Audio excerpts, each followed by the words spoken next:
कांदा उत्पादक शेतकऱ्यांसाठी दिलासा देणारा निर्णय केंद्र सरकारने घेतला आहे। कांद्यावरील 20% निर्यात शुल्क केंद्र सरकारने हटवले आहे। 1 एप्रिल पासून निर्यात शुल्क 0% होणार आहे। या निर्णयामुळे कांदा निर्यात करण्यासाठी प्रोत्साहन मिळणार आहे। या निर्णयाचा कृषी उत्पन्न बाजार समितीमधील सर्व कांदा व्यापाऱ्यांनी स्वागत केलंय। दरम्यान गेल्या काही दिवसांपासून कांद्याचे भाव सातत्याने घसरत असल्याने शेतकऱ्यांमध्ये नाराजी व्यक्त होत होती। उन्हाळी कांदा बाजारात येणार असल्याने येत्या काळात आणखी भाव खाली जाण्याची भीती व्यक्त होत होती। मात्र अशातच केंद्र सरकारच्या निर्णयाने शेतकऱ्यांना दिलासा मिळणार आहे। त्यामुळे सर्वच नवी मुंबईतील कृषी उत्पन्न बाजार समितीमधील व्यापाऱ्यांनी या निर्णयाचे स्वागत केलंय। आपण पाहूयात त्यांनी नेमकं काय प्रतिक्रिया दिली आहे।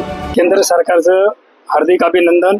त्यांनी ड्युटी कमी केल्याबद्दल त्याचा फायदा शेतकऱ्याला होणार। 1 तारखेनंतर आता कोण कसं खरेदी करतोय, काय करतोय, काय रेटने खरेदी करतोय त्याच्यावर अवलंबून राहील।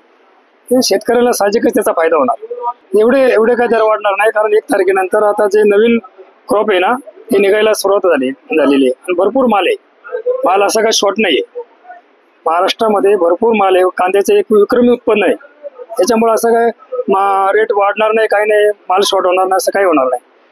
त्याचा काही एवढा इफेक्ट पडणार नाही। हे तर रेट असे राहणार 18-20 रुपये घेणार, ते जास्त काय घेणार आहे आणि तेव्हा शेतकऱ्याला थोडा फायदा होईल याचा। आणि याच्या स्टॉकच्या नंतर जून जुलै ऑगस्ट मध्ये जे स्टॉक राहतो तो माल शेतकरी स्टॉक करतात, त्या स्टॉकचा शेतकऱ्यांना फायदा होईल असे जरी बाजार स्थिर राहिले तर। आवाज स्टुडिओसाठी पंकज बेनवंशीसह पुरुषोत्तम कनोजिया, रिपोर्ट नवी मुंबई।